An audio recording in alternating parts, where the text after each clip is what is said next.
নমস্কার। আজকে বানানো হচ্ছে পেঁয়াজ কলি দিয়ে চিংড়ি মাছের তরকারি। প্রথমে পেঁয়াজ কলিগুলোকে ধুয়ে নেওয়া হয়েছে। তার সাথে হচ্ছে আলু, শিম, বেগুন, লঙ্কা ধুয়ে রাখা হয়েছে। ফোড়নের জন্য নেওয়া হয়েছে এবং এটা হচ্ছে চিংড়ি মাছগুলো ধুয়ে রাখা হয়েছে। তেল গরম হয়ে গেছে। এরপর আমরা দিয়ে দেবো ফোড়ন। তারপরে দিয়ে দিচ্ছি আলু। আগে থেকে আলুগুলোকে একটু ভেজে নিচ্ছি। তারপর সেই তেলেতে দিয়ে দিচ্ছি চিংড়ি মাছগুলো।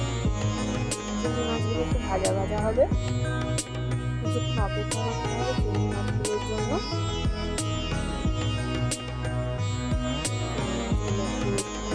একটু সাইড করে আলুগুলোকে একটু সাইড করে দিচ্ছি। চিংড়ি মাছগুলো দেখুন ভাজা ভাজা হয়ে এসেছে, একটু তলাটা আটকে গেছে, একটু ছাড়িয়ে নিচ্ছি খুন্তি দিয়ে।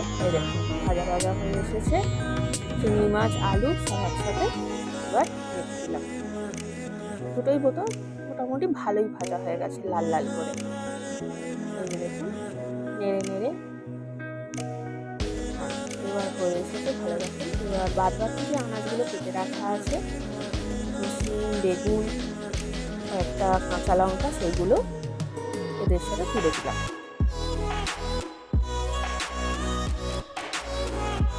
একটু নুন দিচ্ছি,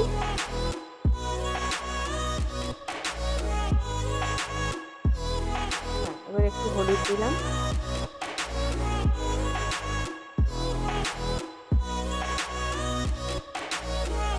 জিরে বাটা, ধনে বাটা এগুলো দিয়ে দিচ্ছি।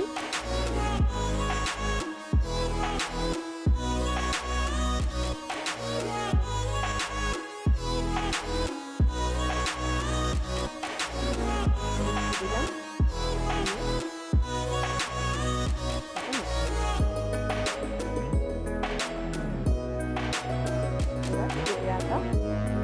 পেঁয়াজ কলিগুলো এর মধ্যে তুলে দিলাম। খুব সুন্দর